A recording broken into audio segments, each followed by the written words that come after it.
my name is Lauren. If you're new to this channel, this is Living with Lo, where I basically just share moments of my life with you guys. It's been a while since we've been here, but I had so much time today to basically just expound on what's been happening the last 2 months.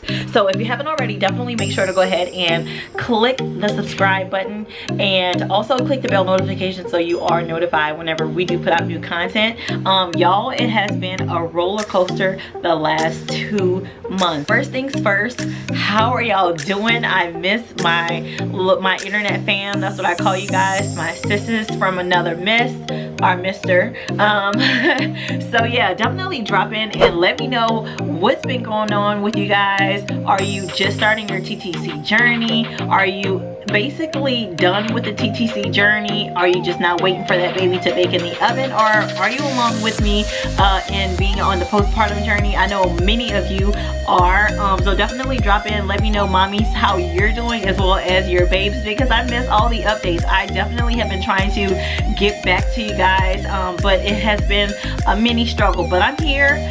So definitely drop in and check on your girl, tell me what's been going on in your lives. Going back a little bit before Deucey surgery, y'all know he had his surgery in January 7th. A little bit before then, y'all, Lola was coming home sick from school because, you know, everyone was sharing germs, and I was just, you know, that's to be expected. This is her first year in school, so we knew, hey, just keep your sanitizer with you, wash your hands as much as you can, as thoroughly as you can, and, you know, we go over all the like little tips and tricks and stuff like that with her, and she's really good about it, actually, surprisingly, for a kindergartner. You know, she's really good. But y'all, she came home with what we thought was a common cold that she was not getting rid of, and we have been going back and forth to the pediatrician, her doctor, and we have been going for maybe like 2 months, 3 months at this point, and it was just like the cold wasn't going away. She had very heavy congestion. I'm gonna it's TMI, y'all, so if you have weak stomachs, definitely click over this portion of the video, but I'm gonna include a clip of what we were sucking out of her nose. We got the nasal aspirator by Neomed, which was a godsend, and we were just like sucking a whole bunch of gook out. So they gave her 1 round of antibiotics, then they gave her a 2nd round of antibiotics, and then we had to go back for the 3rd because it wasn't kicking it. Like the first few days it seemed like, okay, maybe it was helping out, and then it would just come back heavy and strong. All that to say, they gave her a little dose of a steroid. I think it was like a 5-day, as well as a different antibiotic, and it seemed to do the trick.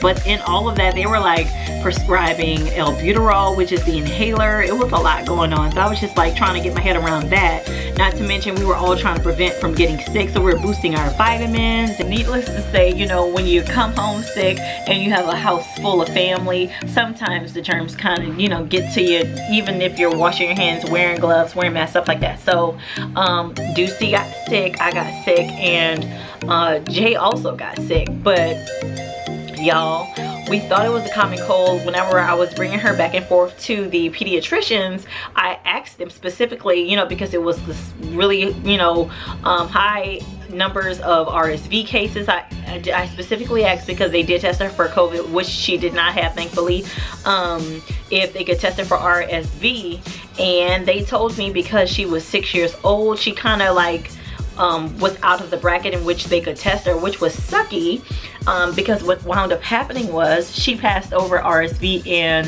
the flu, the B strain, to baby Deucey. At that point, we didn't know it, and we wound up bringing him. He got tested for it and tested negative the first time, but I guess it was in his system, but he hadn't yet, you know, it just didn't, I guess, get to the max, the point where it, you know, it tested, you know, it would show up positive.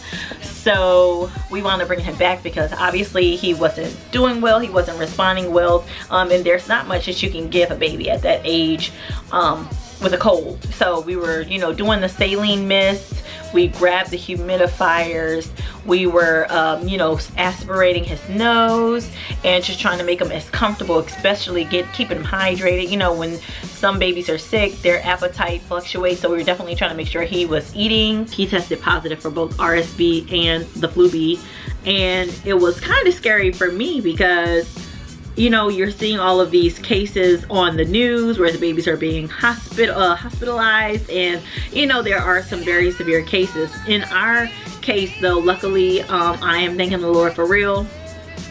It was very, very heavy on him, but he had it for maybe like, I want to say, a week and a half.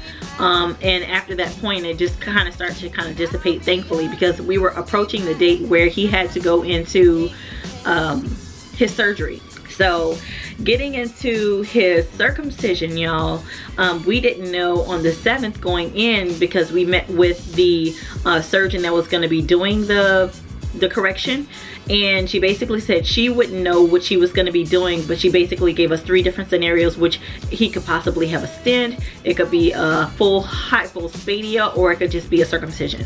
And basically, whenever you go in, they briefed us and they told us, okay, this is what it could be, we'll notify you, we'll send someone out, maybe during or after. And that was a whole situation. But my poor baby, he did so good, y'all. He responded so well after, and I have like little clips and videos or pictures when we were in the hospital. I didn't want to do too much because I really wanted to focus my energy on him, and it, you know, this was a big deal being that he was so little, and I was just like, oh my gosh, he has to be sedated. I was worrying about that. So all to say, everything went well, but sharing here with you guys, here is a picture of baby Deucey.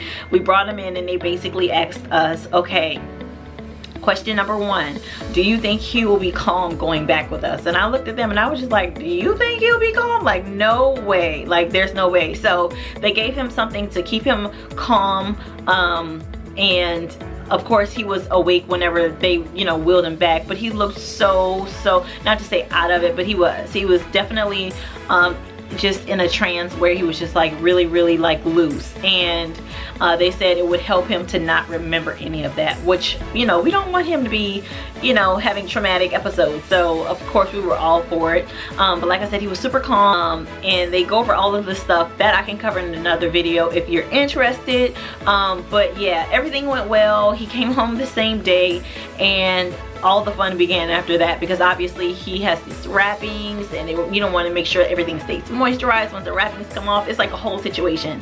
But needless to say, they had to cut a little tissue and they circumcised him. So baby boy is doing well. We're happy with the work they did. So anywho, I wanted to jump on, you guys, because it's been such a long time, but it's like I said, it was a mess. And then before I left, like before we kind of like went MIA, we were sick. So we were basically coming up on the time where we were like thinking we were getting better. Yeah, no. So thank you for all of your kind words and prayers. We really do appreciate it. I can't wait to hear back and, you know, hear about your babies, because y'all, it's been a whole situation. Baby Deucey is about to be 9 months really soon, and I have yet to post, I think it was either his 6th, 7th, and 8th. I know I got his 6th and 7th month photos, but I have to do his 8 months, so I'll definitely try and share that with you guys in the meantime. But yeah, can't wait for him to wake up so I can you know, just put him on so you guys can see how well he's doing. Y'all, this postpartum is no joke. My hair is finally starting to like kind of grow back. I kind of, you know, at the point of like, I believe like 6th, 7th months, I started seeing a lot of hair starting to shed on the sides, which I knew was gonna happen because it happened with my first baby with Lola. So anywho, all that to say, I miss y'all. Y'all holler at me in the comments below, and I will see you guys in the next video. All right, bye.